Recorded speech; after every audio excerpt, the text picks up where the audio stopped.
દ્વારકાધીશ ભગવાન કી જય। પહેલા તો આપ શ્રી દરેક વડીલ મિત્રો એક મેસેજ દ્વારા સમાજની ચિંતાથી સમાજની લાગણી માટે આવ્યા તે બદલ આપ સૌનો દિલથી આભાર માનું છું। બીજું વાત કરું તો દિલીપભાઈએ સંસ્થાનું વર્ષથી આપણે છોકરા રહેવાનું ચાલુ કરી દીધું। ગવર્મેન્ટ એક્ઝામ આવી અને દિલીપભાઈ જે રિઝલ્ટ મળ્યું ભગવાન કરો તો આપ લોકોનું દાન દરેક વ્યક્તિનું નાનું મોટું દરેક વ્યક્તિને દાન આપેલું બેઠા છે। આ તમારા દાનથી આ સંકુલ ઊભું થયેલું છે। આ તમે જો આપણી જોડે ખાલી તમને શોર્ટમાં ધ્યાન દોરવા માટે 148 જેવા રૂમ છે આપણી જોડે। આ હોલ આપણો તૈયાર થઈ ગયો છે। સમાજના ઘણા પ્રશ્નો હતો, વાડી નથી એક આ હોલ આપણે દિલથી કોઈને એવું ના લાગે કે ટ્રસ્ટની જગ્યામાં ફંક્શન કરવું છે એટલે વીઆઈપી હોલ તમે જોઈ રહ્યા છે આપણે બનાવ્યો છે। આવો નવો બીજો હોલ ઉપર બી આપણો શોર્ટ ટાઈમ અઠવાડિયામાં ચાલુ થઈ જાય છે। આનું ભાડું આપણે અત્યારે 31,000 રૂપિયા અંદાજે રાખ્યું છે અને ઉપરનું બંને લેવું હોય તો 51,000 રૂપિયા। હમણાં એ દીકરીના ગુરુનાના પ્રતિષ્ઠ હતા એટલે દીકરીના મેરેજ બી સાહેબ હમણાં કર્યા એટલે આપ શ્રીને દરેકનો ફરીથી બી આભાર માનું છું કે તમારું દાન એ દાનની જગ્યાએ આખું સંકુલ જે તમે બેઠા છો એ આપ શ્રીના દાનથી ઊભું થઈ ગયું છે।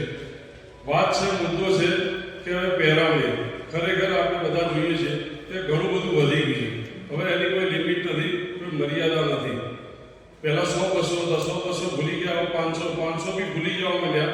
હવે 1100 2100 3100 હમણાં છેલ્લે તો જોયું 5100 રૂપિયા આવવા માંડ્યા। ખરેખર આ દૂષણ ઘણું બધું મોટું થઈ ગયું છે, એની કોઈ અનલિમિટેડ છે।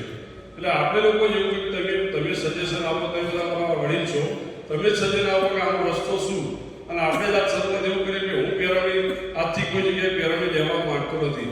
પહેલાં તો અભિનંદન આપીશ લલ્લુભાઈ હાથીવાડા સાહેબ, ઈશ્વરભાઈ ચવેલી, એક જયંતિભાઈ અરોડા, આવા જે 5-6 વ્યક્તિ છે, એક રમેશભાઈ ચૌધરી છે, આ જે હું જાણતા 5-6 વ્યક્તિ એવી છે। સુમભાઈ રાયકા એ અને માવજીભાઈ કાલે રાજસ્થાન હતા સાહેબ, એમનો ફોન કાલ આવ્યો કે રાજસ્થાન કોઈ ફંક્શનના બંને જોડે હતા કે ખૂબ ખૂબ અભિનંદન, અમારો ટેકો છે। અને સુમભાઈ રાયકાએ કીધું સાગર રાયકાએ કે હું બી પહેરાવણી કોઈ જગ્યાએ લેતો નથી અને સમાજને મારો કે જો હું તમારો ટેકો છે અને આ ખૂબ સારી શરૂઆત છે। એટલે આવા બધી વ્યક્તિઓ છે તો આપણે બધા બી આમાં જોડાઈએ। આપણે બંધ કરશું તો ઓટોમેટિક બધો ઘણો કાપ થઈ જશે। એટલે તમારે બધાની રાય લેવી છે, શોર્ટમાં બધા સજેશન આપો, કોઈ ભૂલ ચૂક હોય તો માફ કરો, પણ આપણે એક નિયમ એવો આપથી બધા લઈ જઈએ કે આપણે પહેરાવણી સદંતર બંધ। આપણો પ્રસંગ હોય છે 500 થી લઈને 2000 સુધીની ડીશ હોય છે હવા જમાના પ્રમાણે, પણ આપણે માણી જ નથી શકતા। હવે બીજી કાસ્ટના લોકો આવે છે એને મળી જ નથી શકતા। આપણે તો પેલો ના લઈ જાય, વેવી ના લઈ જાય, પીલાન જવું છે અને એની કોઈ લિમિટ મર્યાદા છે નહીં। એટલે આપણે બધાને કોઈ શીખવાડવું પડે એવું નહીં, બધાને બધી ખબર જ છે। પણ હવે આ સદંતર બંધ થાય, બીજા મુદ્દા આપણે પછી લઈશું। પહેલાં એક શરૂઆત આનાથી કરીએ કે આને ગમે તેમ કરીને આપણે બંધ કરવું છે। એટલે આપ શ્રીને દરેકને વિનંતી કે આજે આપણે જે બી ભેગા થઈએ ત્યાંથી આજથી કંઈક ચાલુ કરીએ શરૂઆત। અને હું એ તમારી સાક્ષી આ નક્કી કરું છું, હું કોઈ જગ્યાએ આજથી પહેરાવણી લઉં જ નહીં। એટલે આ શ્રીને વિનંતી કે તમે બધા મને ટેકો આપો અને આપ બી આવી જાહેરાત કરો અને આપણે એક નાનું બેનર બનાવીશું। જે સભ્ય બનશે કે ભાઈ હું આજથી પહેરાવણી લેવા માંગતો નથી, એટલે સમાજમાં લોકો જોડાઈ જાય, એનું લિસ્ટ આપણી જોડે બનતું જાય અને એ ઘણો ફાયદો થશે। આપણે જોઈ બીજા 10 શીખશે। એટલે આપ શ્રીને વિનંતી દરેક સ્ટેપ બાય સ્ટેપ દરેક જણ સજેશન આપો અને આમાં જોડાઓ। હવે આ જમાના પ્રમાણે ચાલે એવું નહીં। હવે તો મિનિમમ નાનો ઘર હોય ને તો મેસેજમાં મળે 8 થી 10 લાખ રૂપિયા ખર્ચો, મોટા ઘરમાં 15, 20, 25, 30 લાખ।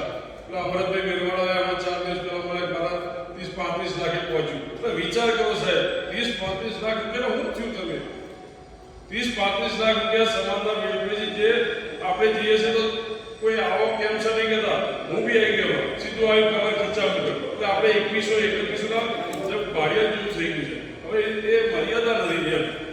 હવે 5100 હમણાંથી મેં 2-3 જગ્યાએ 5100 લાવી, હવે એ મારા ઘેર આવે 7100 લાવી, હવે 11,000 લેવેલિંગ કરવાની થાય, એને હું આપવું આપણે?